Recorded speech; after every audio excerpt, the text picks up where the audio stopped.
there's 3 other baseball players aside from me living there. So we're in a trailer, a 2-bedroom trailer that neither any of us have a room in. I'm sleeping on a queen-size air mattress in the living room. We have 2 Dominican baseball players sharing a queen-size bed in the lobby. They're right by the door, the front door you come in. And then I have a buddy who slept on an air mattress, a full-size air mattress from the University of Nebraska named Jeff Christie. All of us sharing this trailer, paying $125 every 2 weeks. Athletes, entrepreneurs, and those who've embraced the necessary change for the better. They've endured, discovered, rebuilt. But what about you? Are you waiting for life? Or is life waiting for you? This is the Come Up.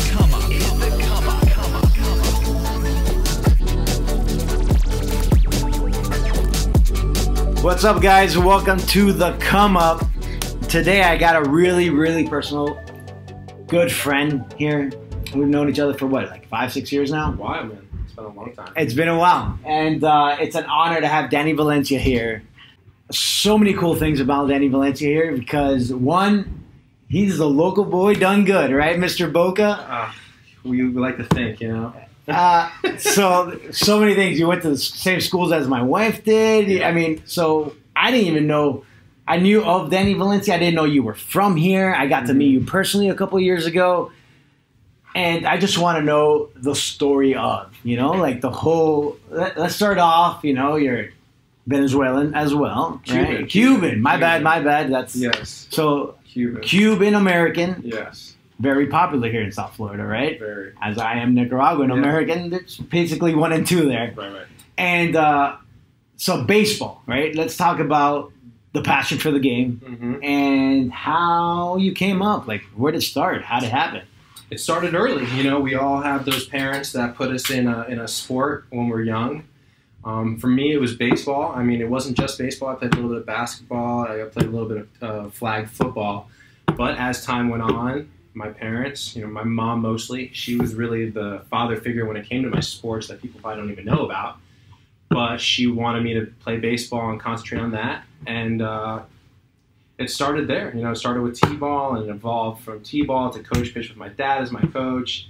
And then, here comes Little League, and that's when you really establish your core group of friends. A lot of my friends today are guys that I remember way back. I look at pictures when we were 9 and 10. They're in the pictures with me, playing ball together. So started early, playing recreational baseball. I guess my mom saw some talent in me, so she went out on her own and got me lessons, just like any parent who wants to maybe help their kid get to the next level.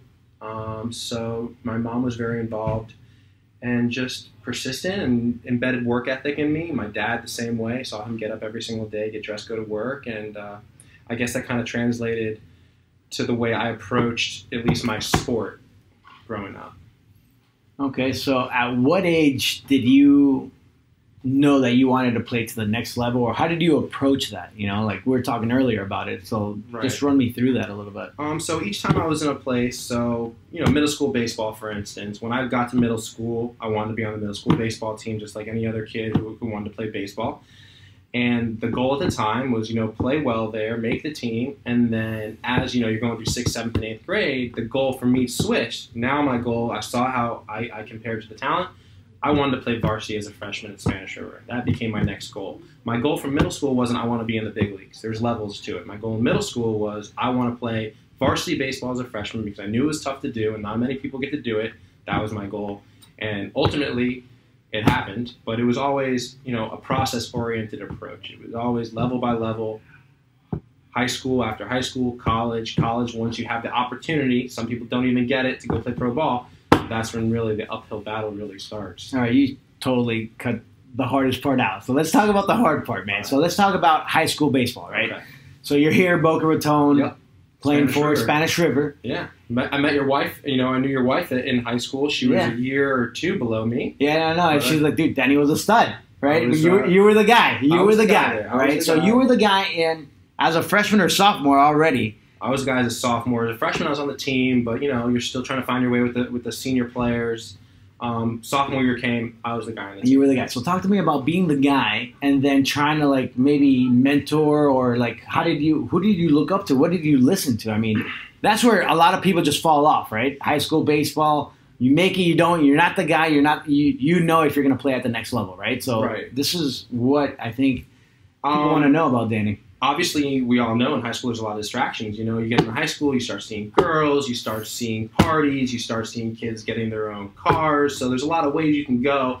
I think my parents did a really good job of making sure. Obviously, they wanted me to have those experiences any other high school kid would have, but they made sure that I was on the right path and very focused on just being a good baseball player. Not only that, just being a good teammate and mingling well with my friends who were actually on the baseball team. We had a core group.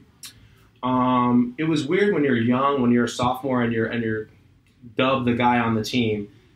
You know, it could be a little bit egotistical at some point, but I also had my core group of friends around me, so we never really felt like one of us was better than the other. It was just really fun being able to play with your really close friends on a team sport like that, where you're playing other teams and you got competition going on. But my mom used to make me hit early before school. There were certain things difference makers, right? Yeah, there were certain things that I did as a kid. As a baseball player, she would hang. She'd have the carrot dangling, like you can do that. You can go have fun with your friends if you hit off the tee, or you go and do this pitching lesson. And at the time, you're like, nah, I don't really want to do that. But your parents have the power over you, and I did it, and thank God I did, because it taught me discipline, it taught me responsibility. But at the same time, I was able to have the fun with my buddies at the time, and I got to give a lot of the credit to my success in those formative years, those years where you can go different ways. To my parents. That's amazing. A good little Latin boy always tells shout out to the parents. I love that, man. I just gotta be honest, like I feel behind every successful athlete for the most part, there's one parent, whether it's a mom or dad, or if they're lucky enough to have both involved. That's the motivating drive or factor behind them. Some people, it's their grandparents, but for me, it was definitely my mom. A strong foundation, which is no doubt. I think crucial in everybody, right? If you have a good support system, everything could happen. Right? I agree. All right. So after high school, walk me through what happens. After high school, at the end of high school, you're getting recruited to play college baseball. At the time, I'm like, there's a very far outside chance that I may get drafted out of high school. It turns out I don't, but I end up signing with the University of North Carolina in Greensboro. I signed there basically because it was a Division I chance to play. I was going to play every day as a freshman, and my best friend at the time, Kevin Keene, was also signed to go there. So your buddy, your close friend is going with you to play college baseball in North Carolina. I thought it was amazing. So we both go do that. I was a freshman All-American, and at that point, I felt like my best case to get drafted, or my college goals, was always to play in a College World Series. No knock on UNC North Carolina Greensboro, but I felt like I needed to take my talents like LeBron back to South Beach. And I ended up transferring to the University of Miami. To the U. To the U, right? Man. So, how was that? That was the best, man. I'm not going to lie. Playing for the University of Miami is something I grew up with. I've always been a Cane fan. My parents, as a very young age, used to take me to Jim Morris's baseball camps down there in the wintertime. He was the head coach for years. He just retired this past year. So University of Miami, orange and green, that's what I bled. Growing up, it was Hurricanes in our household, so it was an honor to be able to play for them.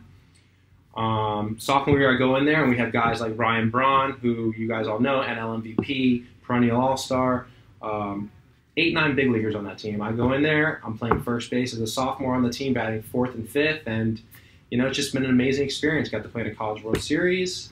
Learned what real hard work is, accountability, and you're also playing with guys that, no knock on UNC Greensboro or my guys I played with in high school, but they just weren't as hungry as these guys at University of Miami. The level of competition there, day in, day out, was unmatched to this day.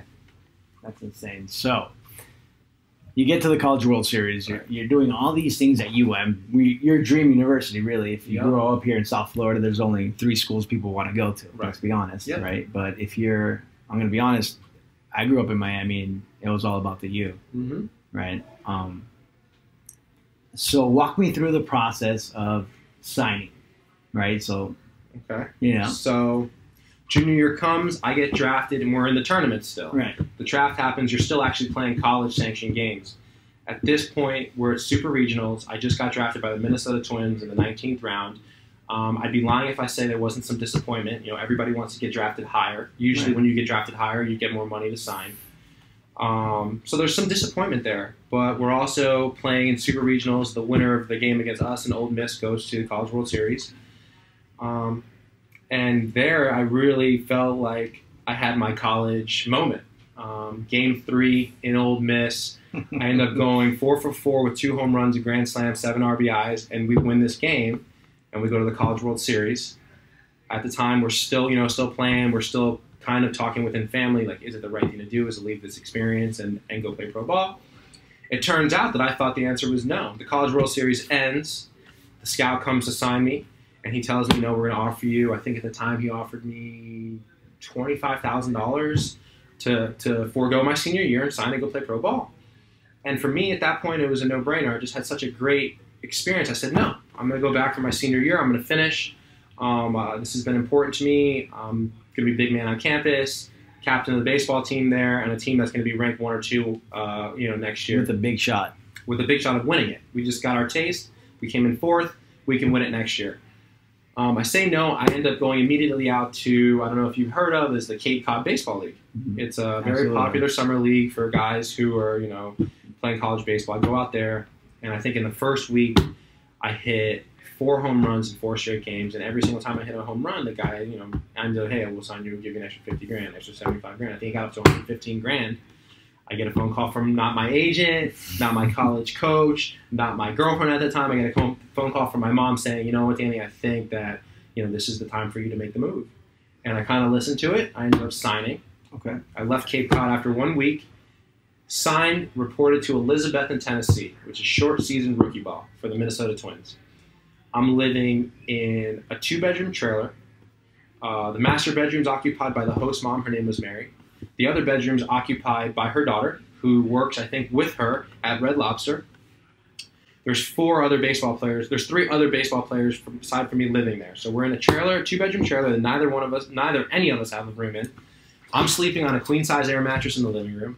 We have 2 Dominican baseball players sharing a queen-size bed in the lobby, right by the door, the front door you come in. And then I have a buddy who slept on an air mattress, a full-size air mattress from the University of Nebraska named Jeff Christie. All of us sharing this trailer, paying $125 every 2 weeks.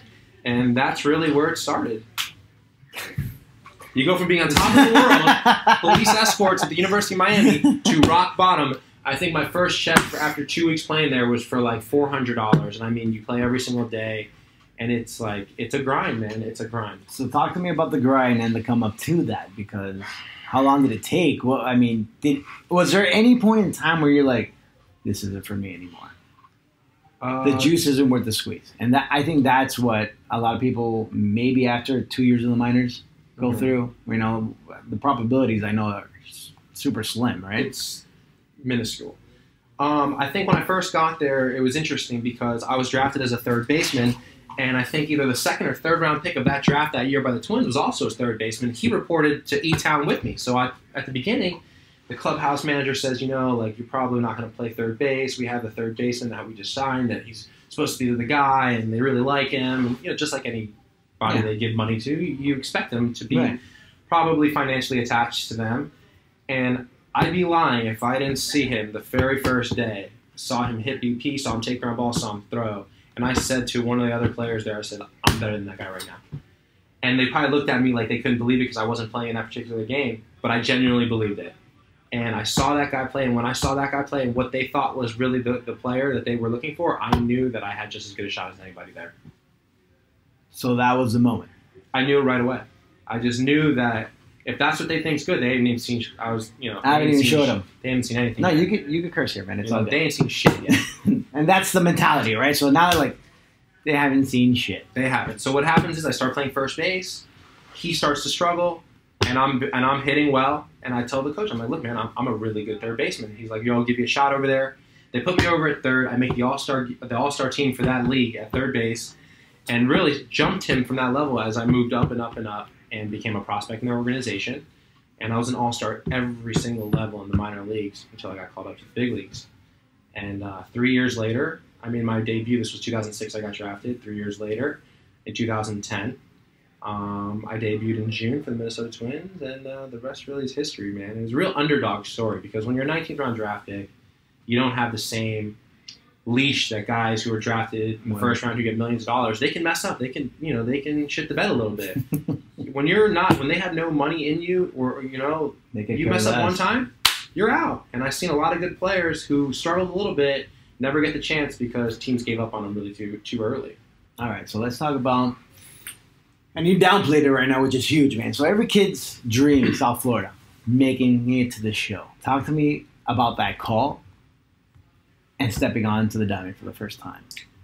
Because that's where it's at. That's the magic. And that's what I want to hear you describe. Like, dude, Danny Valencia's arrived. Right? So talk to me about it. All that hard work, all that sacrifice. Sleeping on air mattresses, all that stuff, man. It's not pretty. People have this conception that you play professional baseball, that you're flying private planes and you're making millions of dollars. And yeah, you're doing that when you're in the major leagues, but the majority of the players in pro ball are in the minor leagues, and that's not the case at all. 2010 comes, I'm in AAA.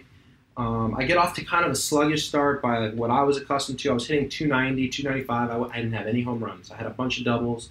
I felt like I lost my power. I would joke about it with the guys. And we're playing in Rochester, New York. We're in the middle of a rain delay.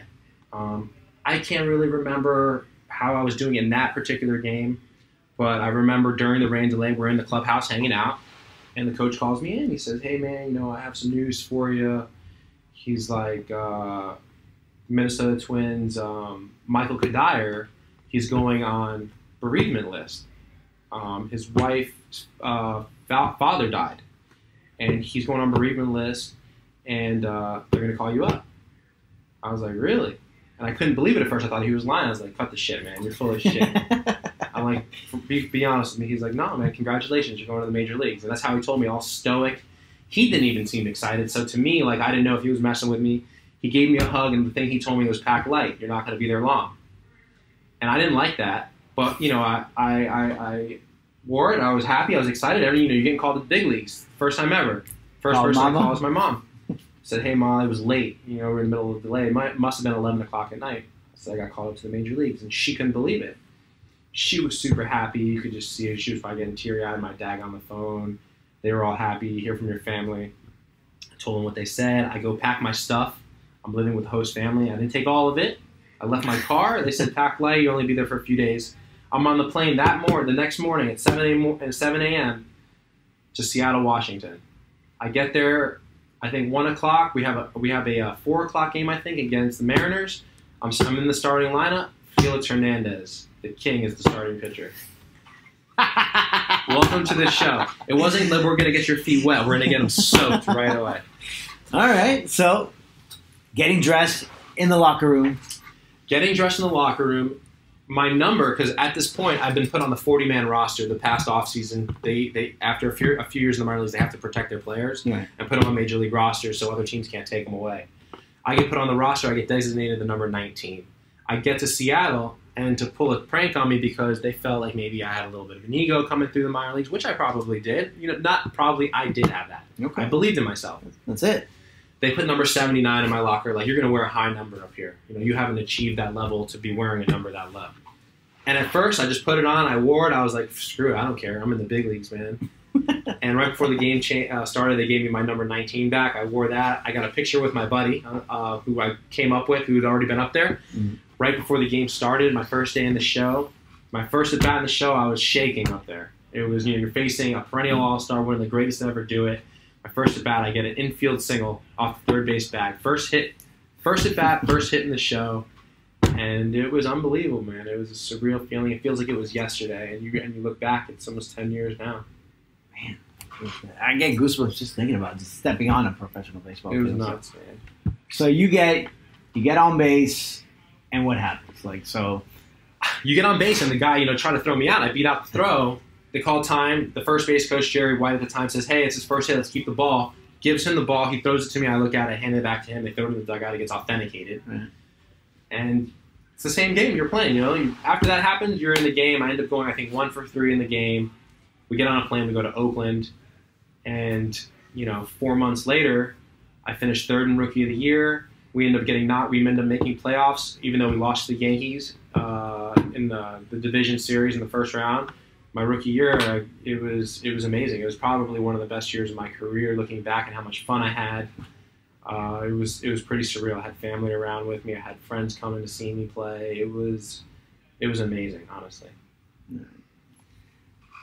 So I met you about 5-6 years ago, man. Mm-hmm. And if there's something I could say about you is work ethic, man. Every single offseason, you're in here working.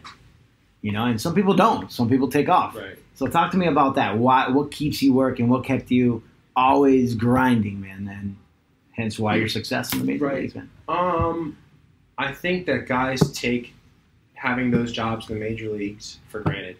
It's a blessing and a privilege to be up there. And just as easy as you get up there, they get rid of you, when you don't perform. It's a performance-oriented business. And, a lot of my work ethic, like I mentioned earlier on, was instilled on me from my mom to some degree, but watching my dad every day get up to work, get dressed, and go. It didn't matter how he felt. It was he needed to provide for the family. And to me, I was never the naturally gifted baseball player that could just wake up out of bed and go play and perform. I needed to work for it, and I knew it. My parents knew it. Everybody knew it. Me as a baseball player, the reason why I stayed around as long as I did was because of my work ethic.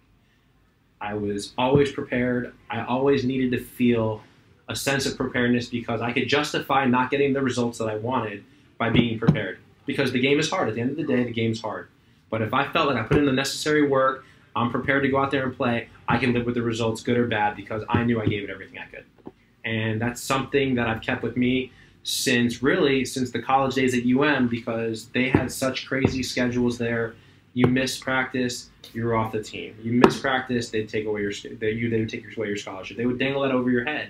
So it kind of it made you almost neurotic in the sense that I felt like by not coming in, somebody was either getting better than me, or I was just getting complacent, and that's just not good, to have longevity in professional sports. Talk to me about teammates that have made you better, mm-hmm. and coaches that you've really gravitated to because of their leadership skills. Right. I don't know how it may be for other people, but for me, I've always respected the guy who's been in the trench, who has the experience. So when he speaks, he comes from experience versus the guy that's read the textbook and, he's reading out of a book and giving you an answer to something that he's never really felt. And the coaches that I came up really respecting are the guys that actually did it. Whether they were good or bad, they were in the trenches and they failed and they had success and they know what it's like versus just, you hear from your mom, oh, you need to do this, this, and that, but she doesn't really know how you're feeling that particular day, and the game's different. So coaches, to me, that had the experience were the ones I listened to the most. I valued it. I thought, just getting to the big leagues was just an amazing feat because so few people do get there. So I would listen to them. There was a coach in high A. His name was Jim Dwyer. He was our hitting coach. And, he never would say no to me. And I'm going to be honest, I was a high-maintenance guy. I wanted to hit before the game every single day. I wanted to have my routine at the cage early before the game every single day. And to be honest, to a lot of credit to him, he was there every single day, and he didn't shy away from it. Hey, Danny, whatever you need, my job's to get you better, and whatever you need to do to get better, I'm here to help. And he's one of those guys. I won't forget that. I have a guy here in the offseason. His name is Bob Molinaro, who was a former player, played a very long time. He's who threw me batting practice every single day in the off seasons when I was home. The season ends, it's upon you to get better, and never would say no. Without him, I don't know. I probably wouldn't have made it. Looking back at it, it gets me emotional thinking about it because there's a lot of people that help guys get to these levels. Obviously your parents are involved, but my mom wasn't throwing me batting practice and lifting weights with me. You hear I've had Darren, I've had Jason. There's a guy in Lifetime Fitness, there's another guy, JoJo Nicholson, who is just as much responsible for my success as anybody else because without them pushing me, I wouldn't be the player I am or the person I am. All right. So you had this amazing baseball career. Right. Talk to me about how it feels, right? So you're like, okay, you know what? I think it's time. Right. You gave everything you had to the game. Yeah. What's the next step? Talk to me about Danny Valencia. You reached your childhood dream. You've achieved things that 2% of baseball players in the world ever make. Right. And then now you're like, okay, I've given everything to the game. At first, I think anybody who stops playing, they never really go out on their terms. So it was tough at first when opening day started this year and I wasn't playing. It was hard. You know, a part of me feels like I can still play. You know, I still feel like I can move well, I can still run, I can still hit, I can still throw. But, you know, in sports, they consider at 34 years old, you're at the back end of your career, you're an old man. And that's just really just the nature of the business. I was fortunate enough that I had a long career that, you know, the pressure of having to go and make money is not there on me right now. I have the ability now to really reset and, you know, focus on maybe what I want to do life after baseball. And baseball's been a blessing in that regard. But Danny Valencia right now is enrolled in classes. I promised my parents that when I did sign that I would finish my degree at UM. I have a year left. So right now I'm consumed by a biology class and a kinesiology class that I must say are way more challenging than I envisioned. My wife would probably say I bit off more than I can chew. So I'm doing school. I think graduating, I have a child now. I think it's important to show your kid just how important education is. You know, it doesn't matter how much money you make. You know, you can't just say just because you have money that you're successful. You know, it shows discipline getting your degree, and I want to be able to show my son that. So now school is my main focus. I'm also want to get into the commercial real estate business to some degree. We were talking about that. We spoke about that briefly. Learning, you know, just want to be a sponge and be a businessman and make savvy investments. You know, it's getting rich is one thing, staying rich is another thing. It's hard to make money, you know, and not only that, to stay that way, it's easy to spend it when it's not coming in. And you got to be smart. You got to be, you know, financially savvy. And that's something that my mom and dad were both accountants that they helped me with. And that's a big part of what's going to happen with me with life after baseball. I want to get into things that I love to do, that I'm passionate to do. But being fiscally conservative and smart is definitely one of them. Well, definitely. Right? We all like nice things, but, you know, there's sacrifices to be made. And surrounding yourself by the right people, for me, has been more like mentorship. Who am I looking up to? Who do I ask for help? You know, like I always bounce things off you when I don't know stuff. And it's good to know that there's people out there to help, right? But like, so as an athlete, that transition, now it's Danny Valencia's student. Danny Valencia, I think, number one right now is husband and father, right? Number one, no doubt. And you just came back from this huge, awesome trip to Europe. Culture-wise, you took your 1-year-old son? I took my 1-year-old son, my wife, my mom and dad, my aunt and my uncle were all there. It was a family trip. It was amazing. But man, you're gonna be a father soon. Like, yeah. So I always, you're laughing at me all the time. Like, dude, are you ready? It's a lot of work. You know, it's a game changer, and you know, you're blessed with a wife who's gonna be an amazing mom. Just like I'm blessed with a woman who, honestly, I don't know how women do it. It's unbelievable the selflessness that they have to be able to do these things. And without my wife, I'm not the person I am today. It's impossible. So if I had to ask you right now, what's the next 5 years look like? Like, what do you envision Danny Valencia Enterprises? What do you see? Like, I know we were bouncing off like, all right, let's get into real estate. I was like, dude, I got to get you with my man Kent because he's the man. So what do you see, you know, school, fatherhood, husband, but where do you, like, that drive you had for baseball, where are you driving all that now to, you know? A lot of it obviously is consumed in the schoolwork, but I will say, like, making savvy business investments. I think the commercial real estate game is rock solid to some degree. I feel like, you know, investing your money in the stock market is cool and all, but it's risky business. And I feel at the stage now, I'm a person who wants cash flow. And I don't think you necessarily get that when you have your money in the stock market. The next 5 years, you know, I do some art. I deal some art. You know, I make some savvy, what I want to think are savvy investments. You never know until somebody pays for it. There's a lot of different things. I have my hand in a lot of different areas. I'm blessed to be in a circle of friends who have connections and good wealth to themselves that we can, you know, come up with things together and do things together. But, you know, I think patience is a very important thing. You know, not being the guy that just wants to jump into something without really doing its due diligence. And man, I fact check a lot of things, and maybe to a fault, because I will get down to the very nitty gritty things, the finest print, and read it all, just because you don't want to make a mistake. And that's just how I am. But taking it nice and slow, day at a time, having my responsibilities to, coming in here and working out, it's a very big part of my day. It's my mental escape. That's important, but only time will tell. I feel like you can't pressure yourself. It's so new to me, not playing, a team sport right now for my living, that, my mind goes all these different places. But I'm focusing on school and just trying to, protect what I've earned and just make smart moves with it. You ever see yourself going back to the game in any way, shape, or form? I always tell people no, just because I know what it's like to be. It's a grind. If you're in the big leagues, then it's all fun and games. But nobody, in the world of sports, you don't just go right back up there. You got to earn your way. There's levels to it. I think what I think I was good at, and what separated myself from other players, was I felt like I was mentally tougher than most. Okay. I was not, like I said, not the most talented. I had to work for everything I had, and it made me a good player. But it didn't come naturally. For me, my mental game, I think, was unmatched by most, and I think I can help maybe in the mental strength field to, whether it be college athletes, professional athletes, or even CEOs of companies.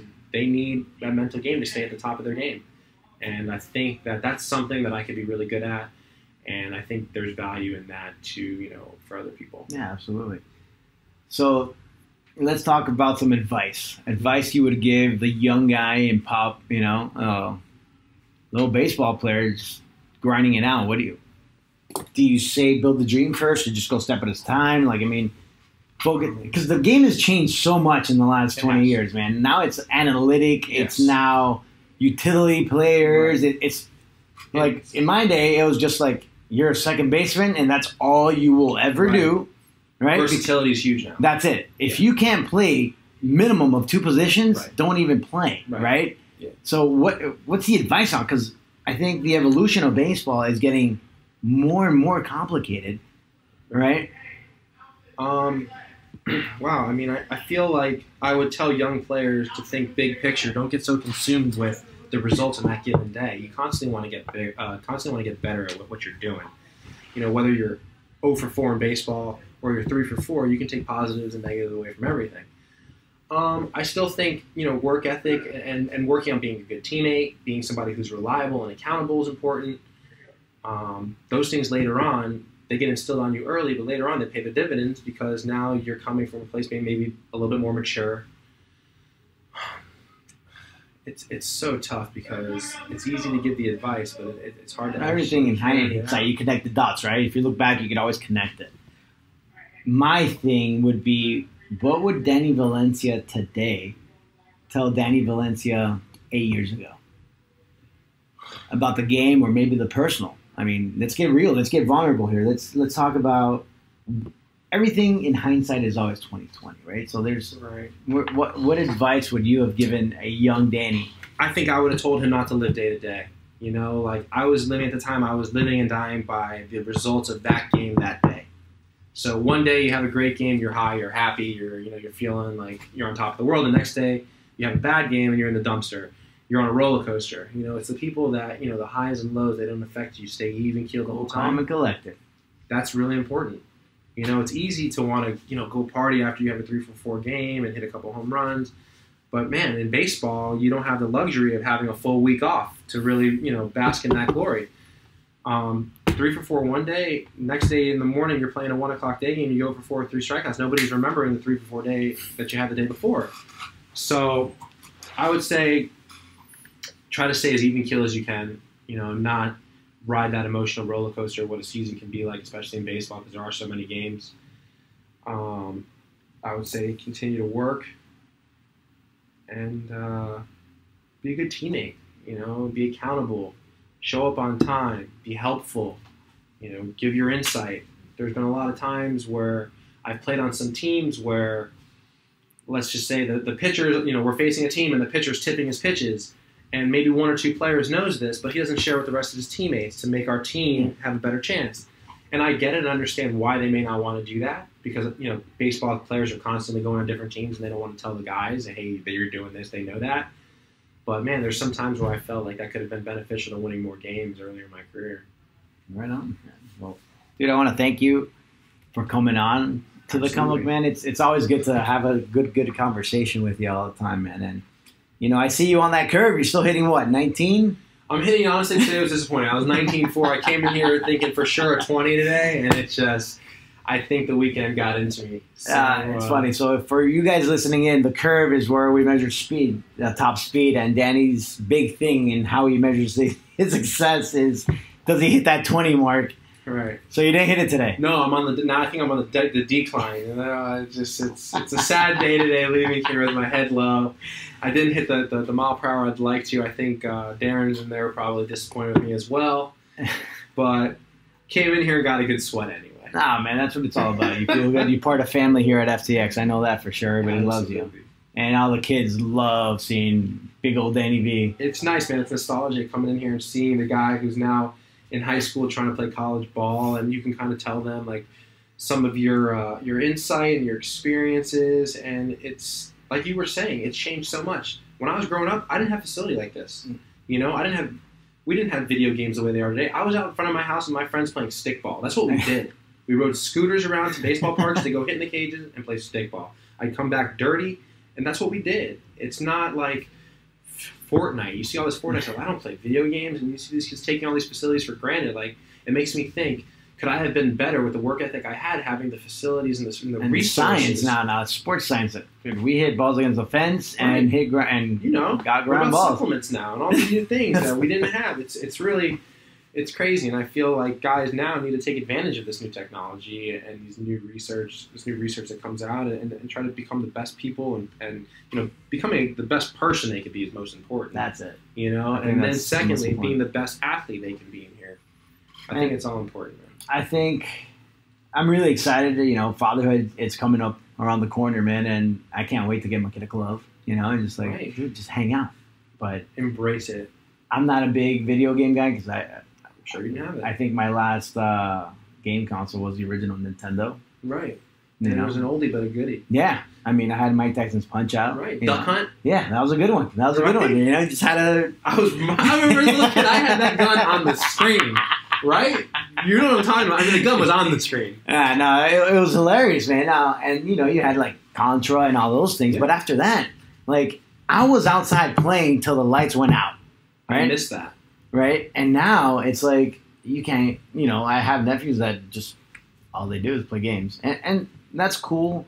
But that's also, I think, big part of my coming up when I was a kid was playing in a team, belonging to something that just wasn't me. Right. I think that's what's missing a lot. Right. Today. You learn a lot from playing team sports. Socialization comes just from that. I think our youth today, like accountability, discipline. But people don't know how to talk to each other. No. I got beef with you. You know that. But it was solved on the field. Right. Or like, dude, beat me out in my position and you'll be okay. Right. But till then, this is mine, right? And kids are like, oh, no, I want to play that position, and that's it. That's even if they go to the field now. I agree. I think team sports molds you. You don't have to get into team sports thinking that you're going to be a professional football player or a professional basketball player or a professional baseball player. Parents, team sports is good. It instills a lot of good qualities into your kids. Right. And it's funny. I was thinking about it. Do you remember growing up, your birthday party? Let's say 12, 13. So you had your school friends. Right. You had to invite your whole team. The whole squad was there. Those are basically my friends. And then the friends that you lived with, right? So are in your neighborhood. So now there was like 3 groups. You're like, hey, who's this guy? I was like, oh, he's on my baseball team. Yeah. Oh, well, he's my friend from school. Right. And this is my neighbor. Right. Now it's like, hey, it's only my school friends. Yeah. There's no, like, where is that? You don't find it anywhere anymore. I don't know what's happened to it. I don't know if it's even good or bad. Only time will tell. Like you would think that sports in general will become diluted because less are playing, but it seems like we're seeing amazing talents every single day. Because here comes Zion Williamson. We're like, oh my God, and you have these Mike Trouts and these new young guys in pro ball that are just amazing. And the NFL, it's who knows if we even did it right. That's right, man. I had fun, and I wouldn't change it for anything. No. And you didn't Man, in Nika, we had so much fun playing ball, and Right. and I those are my guarantee you friends didn't grow up still. rich. You didn't grow up having all the means and being able to do whatever. You didn't get a Ferrari. No, 16 no, like you see here. absolutely in Boca no. But But- it was fun. Like my closest friends. So I have a best friend here in Miami. He was the third baseman to our Little League championship team. And you're still friends with him to this and day. One of my best friends. Right. I have Met through team sports. Yeah. So my biggest chat with all my friends from Nika, half of them team sports. We were on the baseball team. Right. So I mean, there's bonds that are made in team sports when you're young that you really cherish and grow. I mean, not with everybody, but there's some of them that I will love them forever. Right? I can honestly say wholeheartedly, in the small circle of friends I have, I'm not one of those people that has 100 friends. You know, I'm a firm believer that less is more, and if you have 5 good ones that you can count on now, You're that's lucky, amazing. lucky. You're ahead of a lot of people. Absolutely. All of my friends to this day, aside from maybe one, have played with me baseball at some point in my life. Look at that. Team play. That's just the facts. And That's that's my inner circle. They know how I'm feeling when things are going good. They know how I'm feeling when things aren't going well. Those are my friends, and it's all from team sports. That's amazing. All right, man. Well, I just want to thank you again for coming on, man. I really appreciate it, and I'll see you. You coming back Thursday? No, my guy. He's going on vacation. Look at this. Vacation. We got things to do around here. I'll see you next Tuesday. Trying to hit that 20 miles an hour, bro. For You sure. have good. Absolutely. Say hi to the wife and give a big old hug to the kid. No doubt.